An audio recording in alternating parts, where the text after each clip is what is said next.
हमारे जमाने में साइकिल 3 चरणों में सीखी जाती थी। पहला चरण केची, दूसरा चरण डंडा व तीसरा चरण था गद्दी।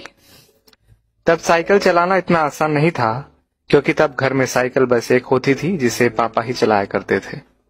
तब साइकिल की ऊंचाई 24 इंच हुआ करती थी, जो खड़े होने पर हमारे कंधे के बराबर आती थी। ऐसी साइकिल से गद्दी चलाना मुनासिब नहीं होता था। केची वो कला होती थी जहां हम साइकिल के फ्रेम में बने त्रिकोण के बीच घुसकर दोनों पैरों को दोनों पेंडल पर रखकर चलाते थे। और जब हम ऐसे चलाते थे तो अपना सीना तानकर टेढ़ा होकर हैंडल के पीछे से चेहरा बाहर निकाल लेते थे और टिन टिन करके घंटी इसलिए बजाते थे ताकि लोग बाग देख सके कि लड़का साइकिल दौड़ा रहा है।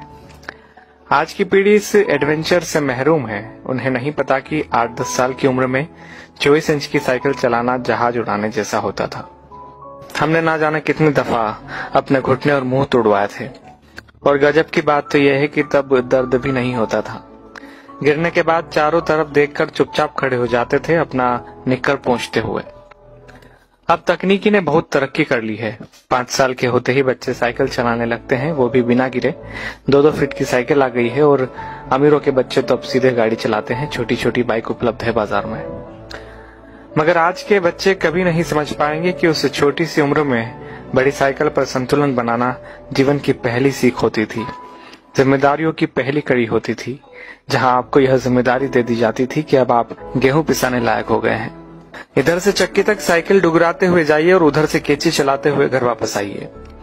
और यकीन मानिए, इस जिम्मेदारी को निभाने में खुशियां भी बड़ी गजब की होती थी। और यह भी सच है कि हमारे बाद केची प्रथा विलुप्त हो गई है। हम लोग ही दुनिया की आखिरी पीढ़ी है जिसने साइकिल चलाना 3 चरणों में सीखा था। हम वो आखिरी पीढ़ी है जिन्होंने कई बार मिट्टी के घरों में बैठकर परियों और राजाओं की कहानी सुनी, जमीन पर बैठकर खाना खाया, प्लेट में चाय पी है। हम वो आखिरी लोग हैं जिन्होंने बचपन में मोहल्ले में मैदानों में अपने दोस्तों के साथ परंपरागत खेल, गिल्ली डंडा, लुका छुपी, खो खो, कबड्डी, कंचे जैसे खेल खेले हैं।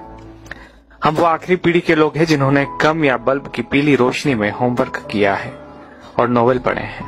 हम उसी पीढ़ी के लोग हैं जिन्होंने अपनों के लिए अपने जज्बात खतों में आदान प्रदान किए हैं।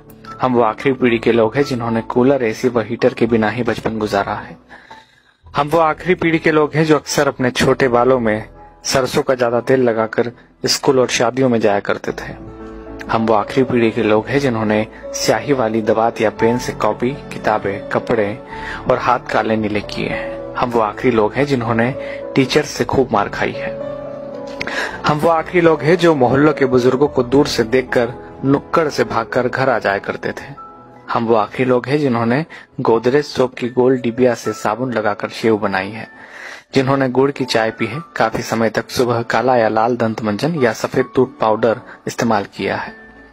हम निश्चित ही वो आखिरी लोग हैं जिन्होंने चांदनी रातों में रेडियो पर बीबीसी की खबरें, विविध भारती, ऑल इंडिया रेडियो और बिनाका गीत माला जैसे प्रोग्राम सुने हैं। हम ही वो आखिरी लोग हैं जब हम सब शाम होते ही छत पर पानी का छिड़काव किया करते थे। उसके बाद दरी चादरें बिछाकर सोते थे। एक स्टैंड वाला पंखा सबको हवा के लिए हुआ करता था। सुबह सूरज निकलने के बाद भी ढीठ बने सोते रहते थे। वो सब दौर बीत गया। दरी चादरें अब नहीं बिछा करती है।